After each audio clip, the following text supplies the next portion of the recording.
Here's my review of the CRKT Mah-Chete, depending on how you want to pronounce it. The name of the knife designer is Liang Ma, who lives in New York. Hopefully I didn't butcher the name too badly. And, this is a new design that is going to appear at SHOT Show at the end of January this year, 2015. So at the time of the recording, this is not on the market yet, so I can't tell you the price. I contacted CRKT and they told me that the suggested retail price is going to be $100. So the final price in the stores is most likely going to be lower. That's usually the case. So I'm estimating it's probably going to be somewhere around $60, $70 final quote-unquote street price.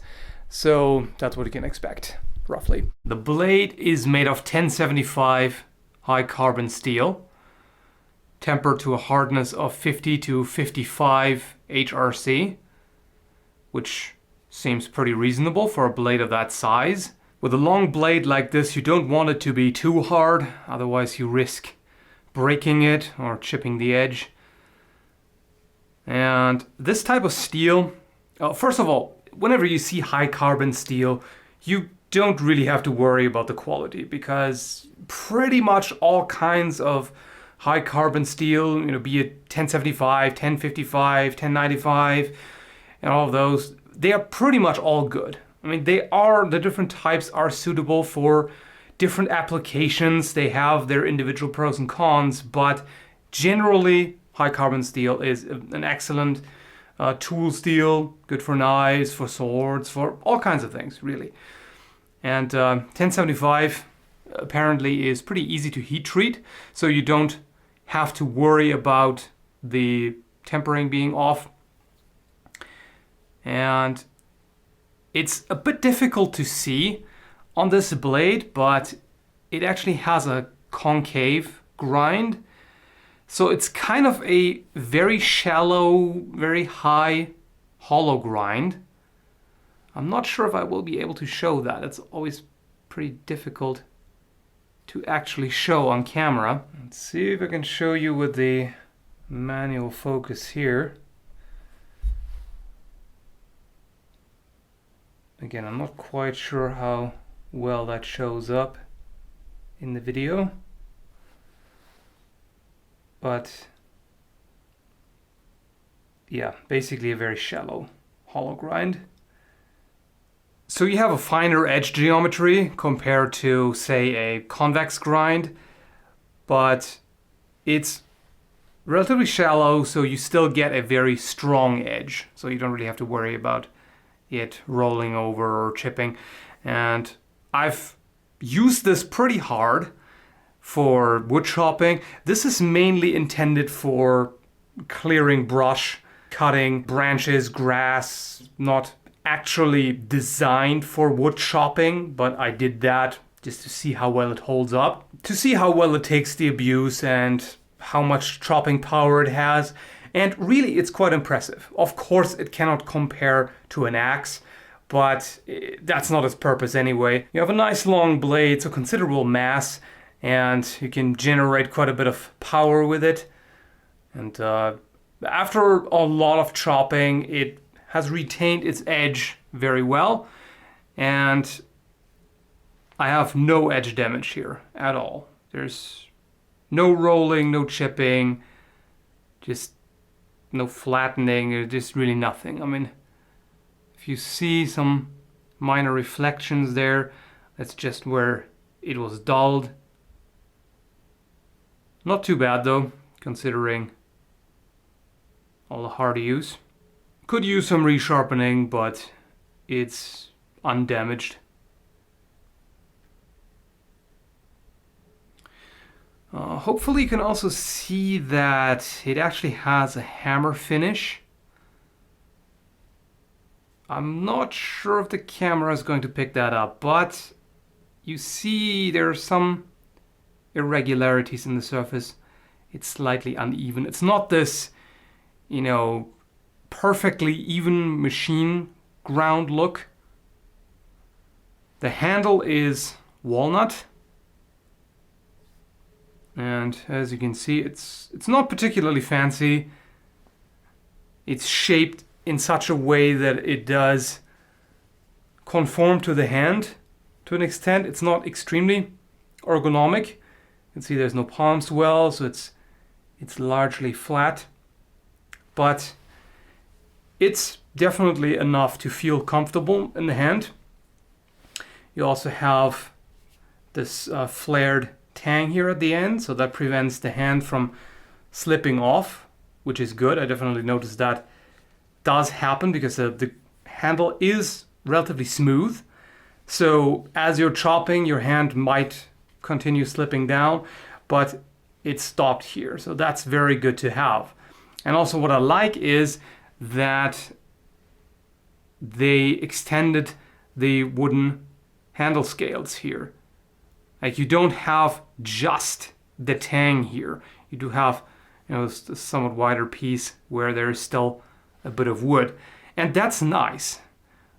I've handled some knives which have only metal there at the end, and that gets uncomfortable because it just keeps banging against your finger. But this makes it definitely more comfortable. It's excellent fit. You can see here there is no gap in between the handle scales and the tang. So it's really well assembled. It's of course a very sturdy handle construction. It's not going to loosen up or fall off even with hard use. As you can see, there is no actual guard. There is a finger choil here, but this doesn't really do anything to prevent your hand from slipping up, especially since this is rounded off. So this would be an issue. I mean, you wouldn't normally stab with this. This is not a thrusting blade, of course. In normal bushcraft situations, outdoor camping and such, you don't normally do that. But it's worth keeping in mind. You really shouldn't. So technically this doesn't even need a point. If it had a guard, this would actually also be a good fighting knife. Self-defense tool out in the wilderness against animals, or against two-legged predators, as they say, because you have pretty strong curvature, so that would allow for good push and pull cuts, nice slicing action in the cut, and you have a good length, so that would give you excellent reach, outstanding cutting power.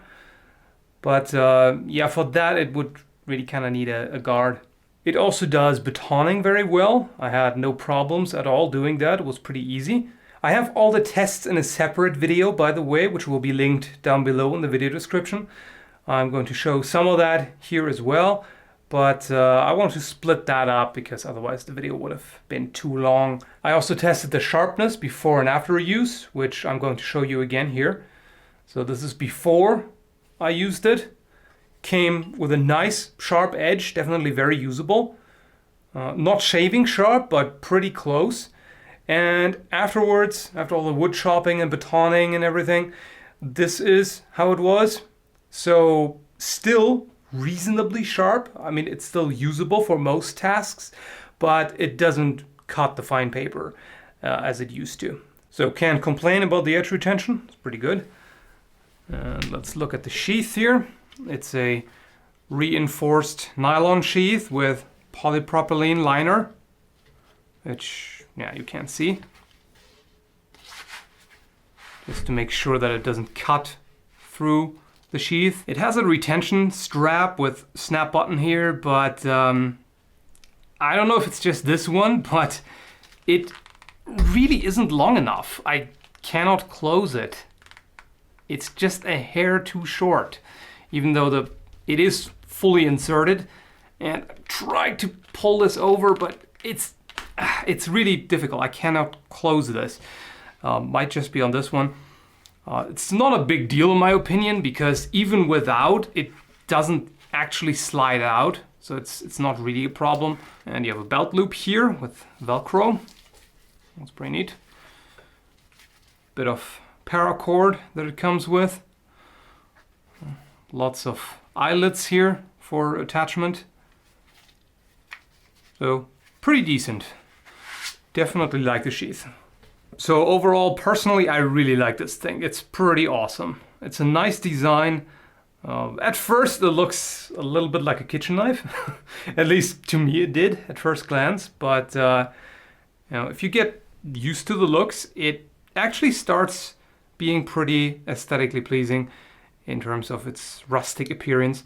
But that's, of course, completely subjective.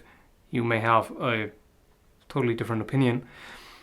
But the important thing is the performance, and in that it definitely shines. It makes short work of wooden logs, it cuts really well, baton's great as well, it's extremely sturdy, doesn't take any damage at all from abuse or hard use.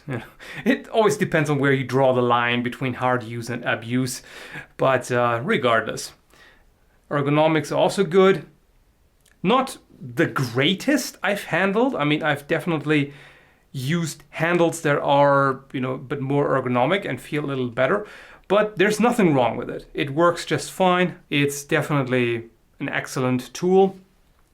Good quality steel, good design, and that's my take on it. Thanks for watching.